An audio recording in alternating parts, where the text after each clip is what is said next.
Okay, folks, good evening. Dr. Freedom here with you. Time some Doctor News. News from in and around the universe that may astound, confound, and simply send some people straight to the asylum. Now, it says here, that The Haunting of Via Diodati scored 3.86 million viewers, which is up from last week's 3.81. Oh yeah, I love how it's beaten by its ITV opposition, Dancing on Ice.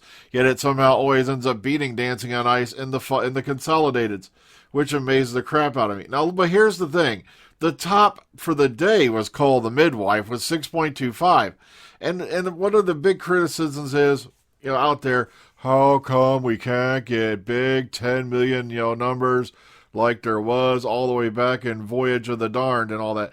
Because less people are watching television. It's that simple. I don't know why people obsess over these, especially when an overnight doesn't really count for crap. Like, look at here. Praxeus, with its +7, is now up to 5.22 million. And as I told you, remember all the way back, Orphan 55 is now, with its +28 official, is at 5.89, like 5.9 million viewers. And by the way, Tesla is now at 5.8 something million viewers. So you can't sit there and say, oh, nobody's watching the program. It's just they're not all watching it on the same day. And I'm going to include this chart here from, these guys. But like I said, they're not including the +28s, which is disappointing because they're just as important to the final number as, even the +7 is. I have an eerie feeling this series is going to finish out with about the same average as Capaldi's last series. But once again, you can't blame Chibnall and Whittaker for that. Yeah, they took a year off, which I don't know why that was even allowed or even thought.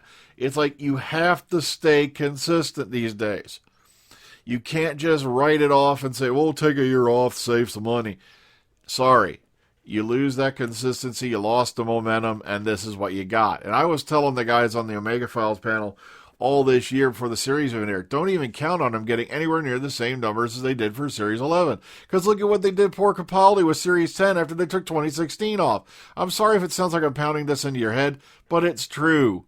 Year off and split series are going to definitely be one of the big things that should be on the epitaph of Doctor Who as to why you're going to probably lose it eventually. All right, Series 13 to begin filming in 2020. We found this out from Galley 1.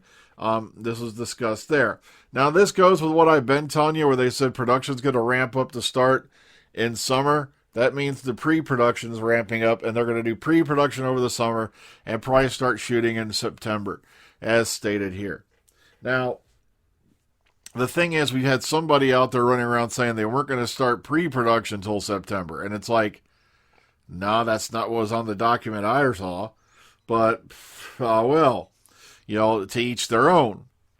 But the thing is, they're aiming for autumn. Now, originally I heard they were aiming for spring of 2021, I mean. But apparently, no, they're aiming for fall. It's just amazing me that for some crazy reason, why is this program suddenly taking so long to film? They used to pump out 13 episodes in a Christmas special, in the time it takes now to pump out 10 in a New Year's Day, which most of the time they filmed at a later date. It was Tracy Simpson let this go over at Galley 1. I'm moving forward. Okay, now, believe it or not, people actually wrote the BBC complaining about the last scene between Graham and the Doctor. And a lot of people went nuts, and I'm like, for one, I don't know how you can say this is mocking mental illness when Graham's fear had nothing to do with mental illness. Graham was talking about his fear of his cancer returning.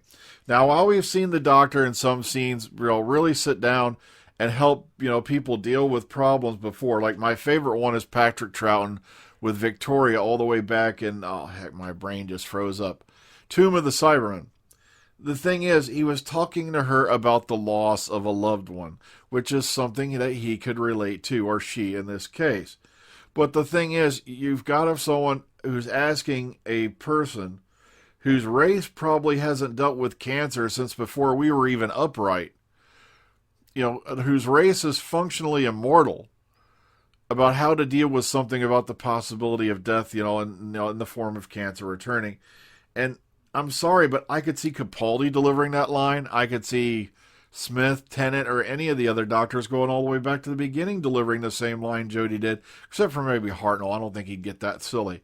But I just can't believe people actually wrote the BBC complaining about a line, and they got a reply. We've hoped that this addressed your concern. Be assured this feedback has been raised with the program's executive producer. In other words, we're going to find any excuse we can to bitch. There was no reason to complain about that line. The point is, if you read the reply here, which you're going to get a link to, basically, how do you respond to that? Even as a human, how do you respond to that? There's no real correct way to say it's all going to be fine. And I think that's what they were aiming at. All right, Doctor Who finale to feature multiple generations of Cybermen designs. You gotta love the Radio Times. It's like, duh. Look at one of the released things from the trailer. Duh. Now, of course, people tend to call these guys the Cybermen because that's where they spawn from. Remember, they reused the suit, so they're not actually Cybers. Notice the C-clamp thing is missing. But apparently, they're going to see more than one thing of them. And apparently it's going to take place, around the time of the CyberWar.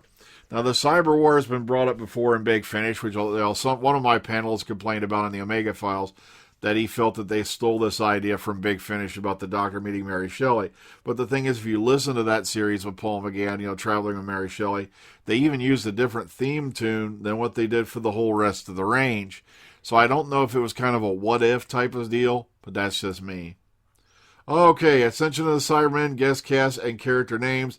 All right, we're wandering into spoiler territory here now. So, this is stuff you didn't see in a photo, so I'm going to stop here. You haven't left? Oh, well.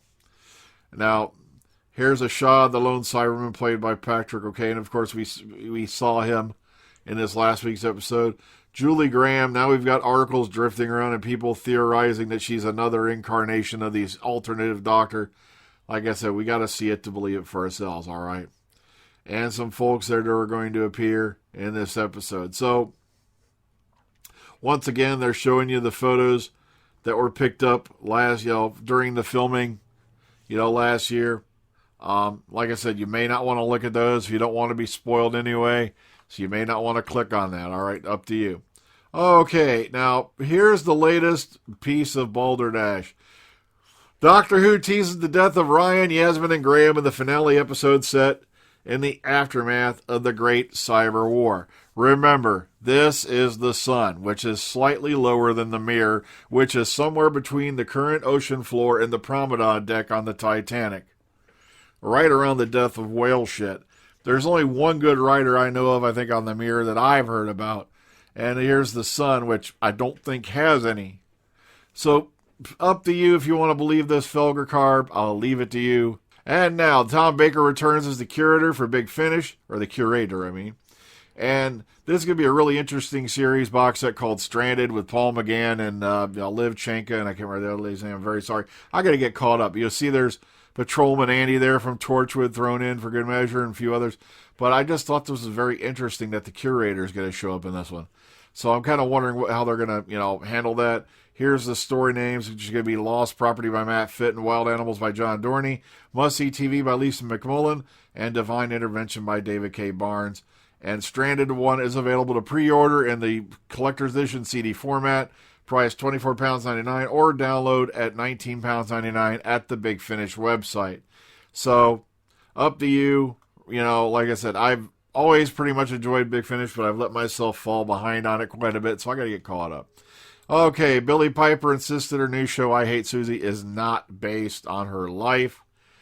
Now, it's kind of nice to hear that she's moved on, she's doing other things, and this is a little bit story, about if you're into this type of thing, want to keep up with Miss Piper, there you go. And lastly, Moffat explains why his new time travel drama is very different from Doctor Who. The ex-Doctor Who boss is halfway through his BBC drama Inside Man. Now, I'm glad the Moff's gone on to bigger and better things and all that.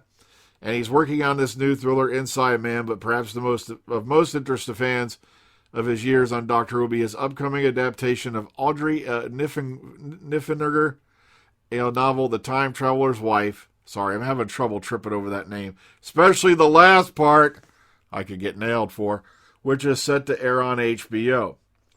Now, the thing is, you can't equivalent, you can't, make everything that he does, equal Doctor Who, or well, you gotta be the equivalent of Doctor Who. So this is his take on it. Like I said, I've never heard of this, but I figure if you want to go check it out, if you want to see what the Mobster's up to, there you go. So once again, folks, don't believe the naysayers. They're feeding you an agenda. They're fueling you. They're enraging you. If you've not watched Doctor Who in Series 12, there's a couple episodes that kind of dudded out. The biggest one to me, in my opinion, was Orphan 55. I think it's the weakest of this series. But this past week, Jodie nailed it and nailed it and a half. She laid down the law. She kicked ass. She said, look, this is the way it really is. And I really enjoyed that scene where she's lecturing the fam, telling them, sometimes, I don't want to go into it. I'll let you go watch it. So take care of yourselves. Have a great one. Have a great night. See you on the flip side, kids. Laters.